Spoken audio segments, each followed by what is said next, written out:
October 2nd, 1187, the gates of Jerusalem were finally opening. After 88 years, Muslims were returning to their holy city.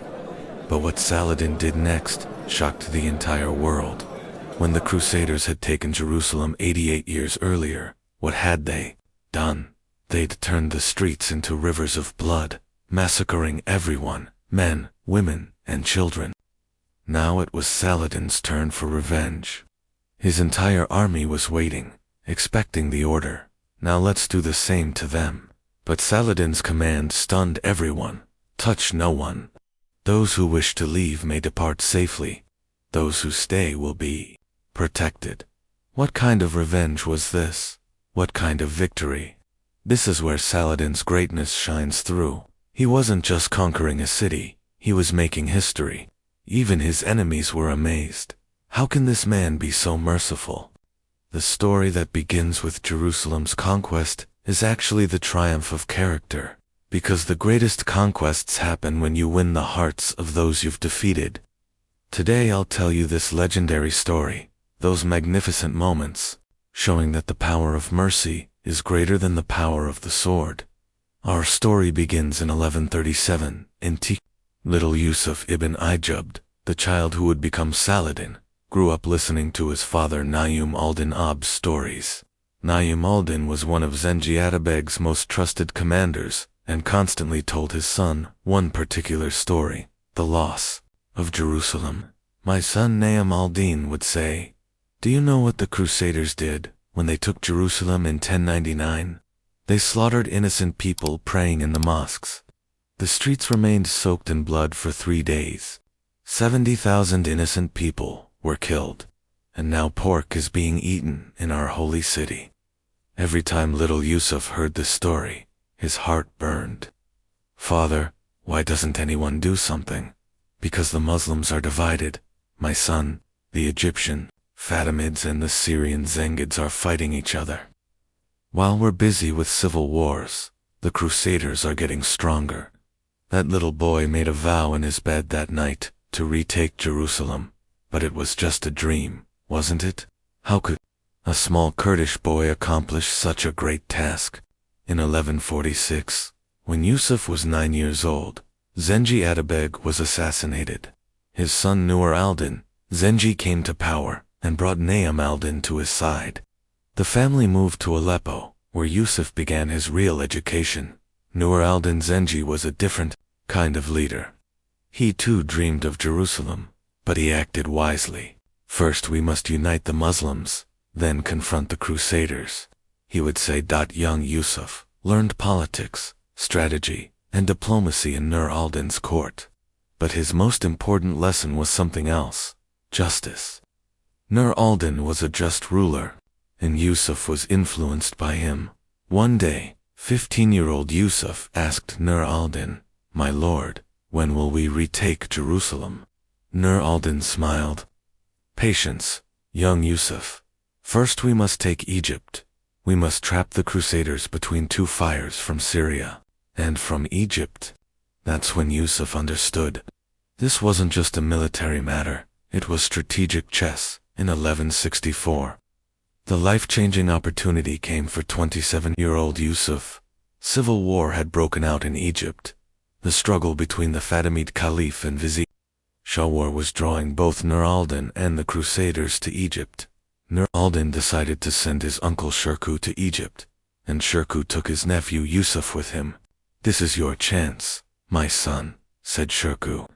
"If you prove yourself in Egypt, great things await you." The Egyptian campaign wasn't easy. The Crusaders were there too, pursuing the same goal, controlling Egypt, because whoever controlled Egypt would determine Jerusalem's fate. In the first battles, Yusuf proved himself. He wasn't just brave, he was also smart. While fighting enemies, he was also looking for ways to win the hearts of the local people. When Shirkuh died in 1169, something unexpected happened. The Fatimid Caliph appointed 32-year-old Yusuf as vizier, but everyone thought this was temporary. A young, inexperienced Kurd. How long could he last? But Yusuf surprised everyone. His first task was to establish justice in Egypt. He listened to people's complaints, fought corruption, and paid soldiers' wages regularly. Then he made an even more surprising decision. He abolished the Fatimid Caliphate and declared allegiance to the Abbasids. He had taken this great risk because he wanted to unite Egypt. Meanwhile, messages were coming from Nur al-Din: control Egypt for us, then return to Syria. But Yusuf was thinking differently now. He was building his own state in Egypt. Was this betrayal or service to a greater plan? 1174 was a turning point for Saladin. Nur al-Din Zengi died and chaos began in Syria. Nur al-Din's son was still a child, and the emirs entered into a succession struggle. The time had come for Saladin to make a decision. He would either go to Syria and remain loyal to Nur al-Din's dynasty, or go his own way. This was a difficult decision. Nur al-Din had taught him so much, but Saladin now saw the bigger picture.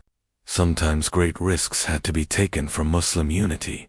Saladin decided to stay in Egypt and declared his independence. But not just for his own interests. He had a grand plan. First, he would strengthen Egypt, then take Syria, then unite the Muslims, and finally liberate Jerusalem. This wasn't easy. The Zengi dynasty in Syria became his enemy. The Crusaders began to see him as a threat. Even some Muslim emirs accused him of betrayal. But Saladin was determined. His first target was Syria. In 1174, he marched on Damascus. While the city was under siege, the people opened the gates to him, because Saladin wasn't just coming with conquest, he was coming with justice and unity. After taking Damascus, it was time for other cities. Aleppo, Hama, Homs. One by one, Muslim cities were uniting under Saladin's banner. But Saladin was uniting them not through force, but through persuasion. Whenever he entered a city, his first task was to establish justice. He listened to people's problems and protected the oppressed. Meanwhile, the Crusaders were beginning to worry.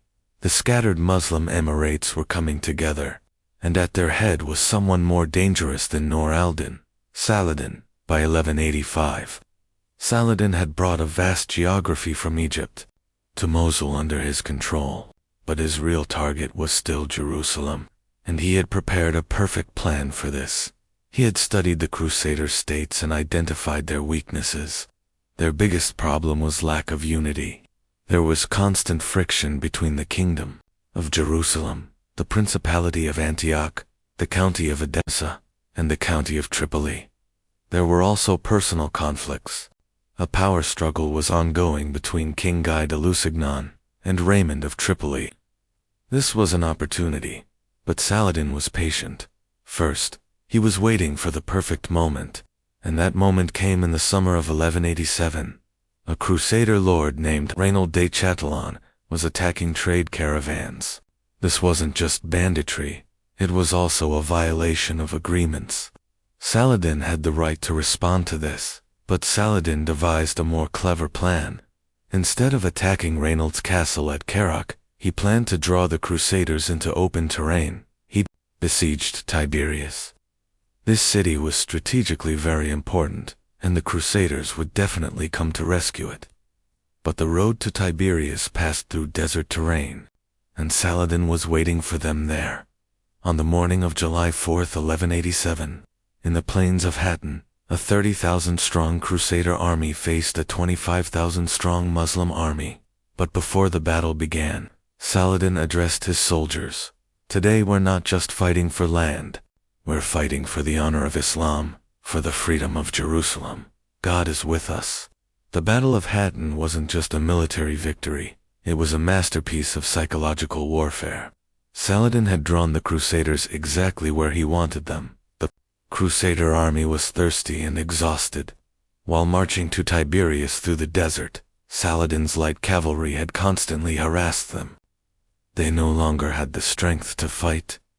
In the early hours of the morning, Saladin launched his attack.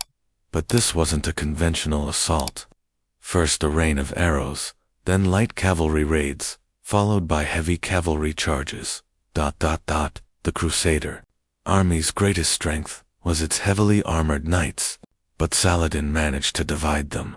Some tried to flee to Tiberias, while others continued to resist. By 2 o'clock in the afternoon, the battle was nearly over. Crusader King Guy de Lusignan had been captured. The Patriarch of Jerusalem was dead. Countless Crusader knights had been killed or captured, but Saladin's behavior surprised everyone. The captive King Guy was dying of thirst. Saladin had ice-cold water brought to him. "Drink," said Saladin. "In Islam, guests are sacred, even if they are enemies." Then he called for Reynold de Chatillon. This man had robbed caravans and violated agreements. "How many times did I warn you?" Saladin asked. Reynold answered arrogantly. Saladin immediately drew his sword and killed Reynold. But then he turned to King Guy. "Don't be afraid. I won't shed your blood, because you drank water from my hands. This is a sacred bond." This behavior affected the entire Crusader world. Saladin wasn't just a warrior. He was also an honorable enemy. The victory at Hattin was the beginning of the end for the Crusader states. Saladin now had no obstacles on the road to Jerusalem, but first he chose to take the coastal cities, Acre, Jaffa, Ascalon. One by one, Crusader castles fell into Saladin's hands, and in each one, he showed the same sense of justice. When he besieged Ashkelon, the Christian population in the city was terrified, because they knew what the Crusaders had done in Jerusalem. But Saladin's proclamation surprised everyone. "Surrender the city. Those who wish to leave may depart safely with their possessions. Those who wish to stay may practice their religion freely." How was this possible? What logic justified protecting enemies like this? Saladin's logic was different. He wasn't just conquering territory, he was conquering hearts, because he knew that true victory is won not through fear, but through respect. In September 1187, it was finally Jerusalem's turn. The Holy City was not only symbolically, but also strategically very important. Jerusalem's defenses were weak. Most Crusader knights had been killed or captured at Hattin. Only the elderly, women, and children remained in the city. On September 20th, Saladin besieged Jerusalem. But before the siege began, he sent a message to the city's inhabitants. "Surrender the city peacefully. I will harm no one. This is my word." The Christian leaders in the city were indecisive. Could they trust Saladin, or was this deception? October 2nd, 1187, the gates of Jerusalem finally opened. After 88 years, Muslims were returning to their holy city as Saladin's army entered the city. Everyone held their breath. What would happen now? Would revenge be taken? When the Crusaders took Jerusalem in 1099, they had committed a terrible massacre. They had killed thousands of Muslims praying in Al-Aqsa Mosque. The streets had turned into pools of blood. Now it was Saladin's time for revenge. His army was waiting. Angry soldiers were shouting, "Let's take our rights." But Saladin's order shocked everyone. "You will touch no one. Safety of life and property will be ensured. Those who wish to leave will depart safely. Those who stay will be protected." What kind of order was this? His soldiers didn't understand. "Commander, they massacred our people." Saladin responded sternly, "We are not like them. Islamic justice teaches thus. We will not lay hands on innocent blood." He organized the entry into the city. First security was established. Then the population was calmed. While the Christian population waited in fear, they saw that Saladin's soldiers were protecting them. The most dramatic moment was the entry into Al-Aqsa Mosque, in that holy place where the call to prayer would be heard again after 88 years. Saladin experienced deep emotion as he approached the mosque's mihrab. He couldn't hold back his tears. "O God, you granted us this day. All praise be to you." But then he immediately gave his order. "Clean the mosque, but do no damage. This is a place of worship. It is sacred." When news of Jerusalem's conquest spread throughout Europe, the first reaction was shock.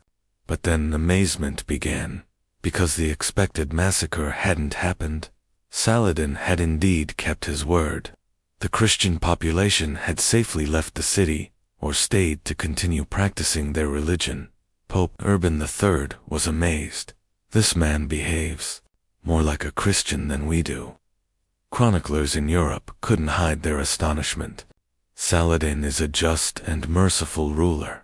He treats even his enemies justly. This affected not only the Christian world, but also the Muslim world, because what Saladin had done showed the true spirit of Islam. But the greatest test was approaching, because the Third Crusade was being prepared in Europe, and this time it would be very different. King Richard, the Lionheart of England, King Philip Augustus of France, and Holy Roman Emperor Frederick Barbarossa were joining the crusade. Richard was especially famous. He had earned the nickname Lionheart and was known as a legendary warrior, and he was eagerly awaiting his encounter with Saladin. This encounter would be not only military, but also personal. Two legendary leaders, two different worldviews would face each other. When Richard the Lionheart set foot in the Holy Land in the summer of 1191, Saladin was ready to meet him. But this wasn't just military preparation. Saladin was also curious about Richard's character. The first encounter was at the siege of Acre. Richard was determined to retake the city, while Saladin was determined to defend it. The siege lasted for months. During this time, the two leaders had the opportunity to get to know each other, and something very interesting happened. They began to respect each other. When Richard fell ill, Saladin sent him a doctor and fresh fruit. "Even though he's my enemy, he's an honorable warrior," he explained. When Richard's horse was killed in battle, Saladin sent him 2 beautiful Arabian horses as gifts. "A knight cannot fight without a horse," he said. These behaviors surprised both sides. How could enemies treat each other with such respect? The answer lay in the character of both leaders. Both believed in chivalric values, courage, justice, honor, generosity. After Acre fell, the real tests between Richard and Saladin began. Jaffa, Ashkelon, Ramla. In each battle, they got to know each other better. One day Richard fell seriously ill. He had a fever and was unable to fight. Saladin immediately took action. He sent his best doctor to Richard's tent.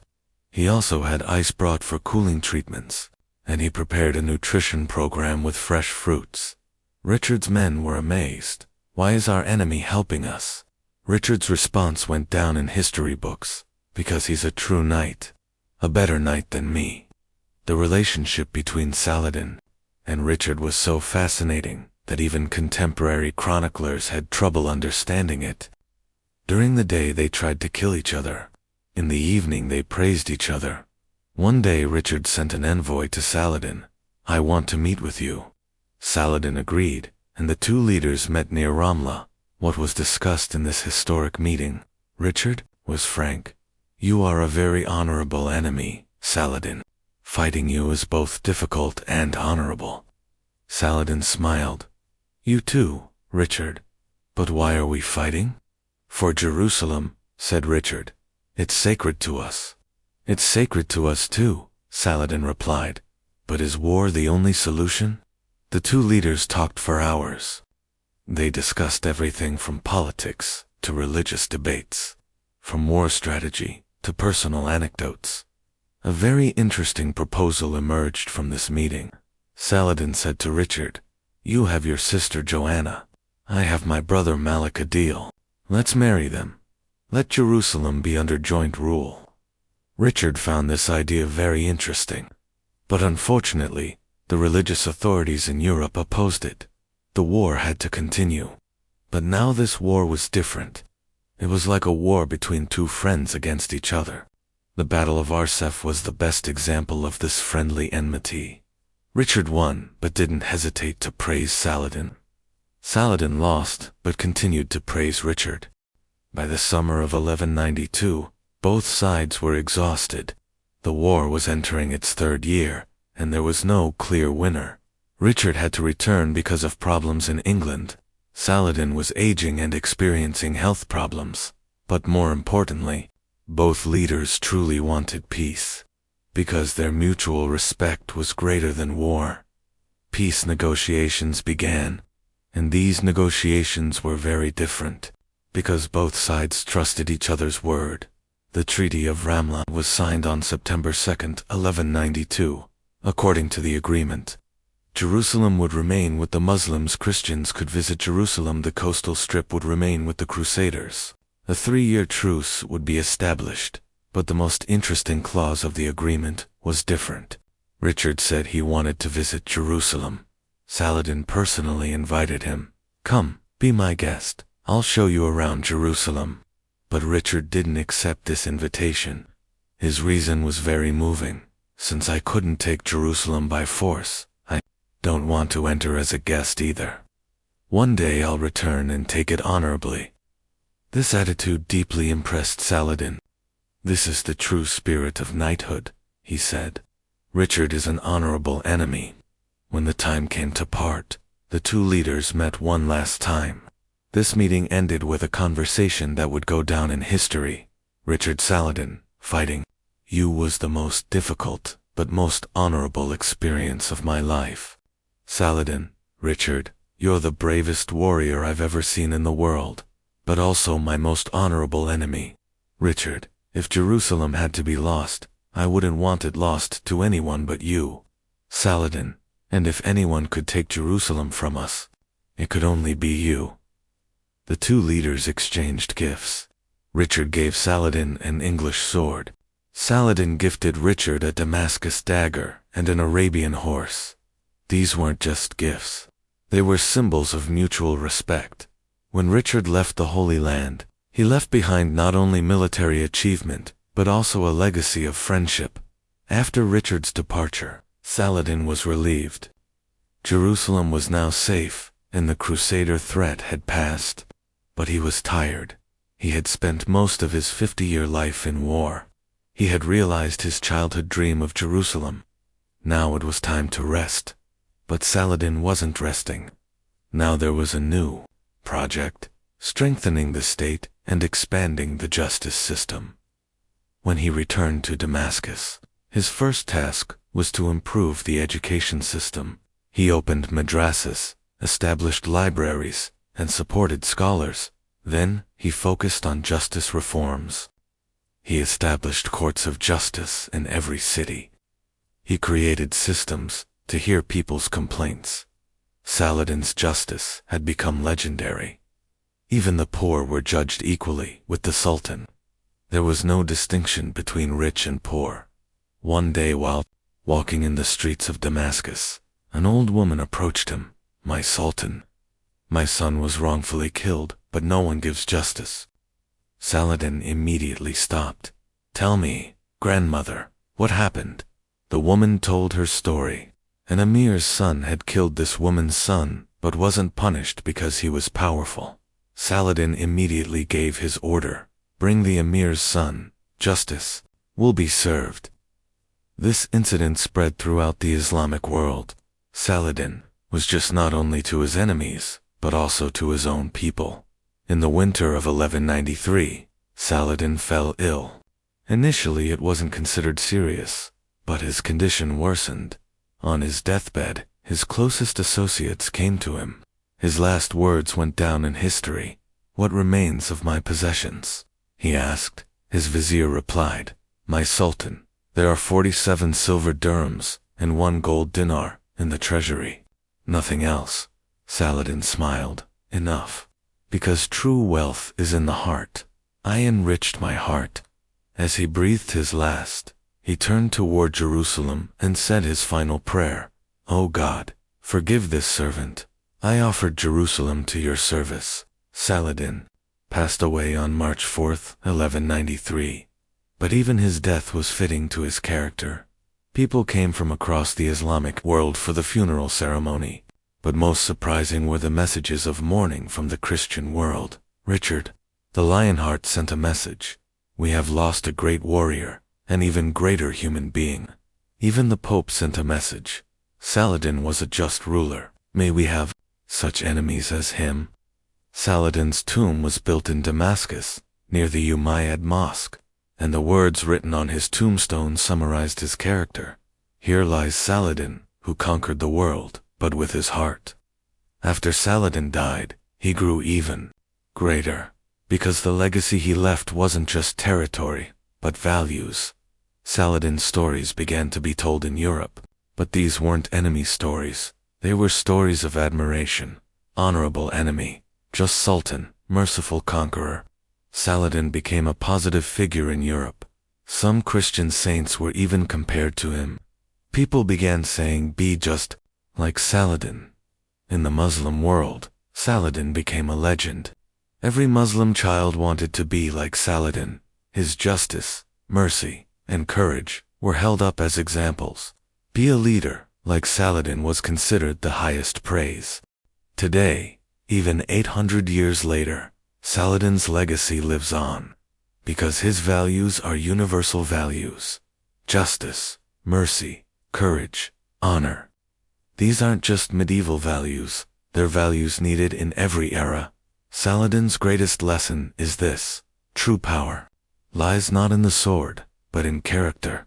He defeated his enemies with the sword, but conquered them with his character. And that's why he's still remembered 800 years later.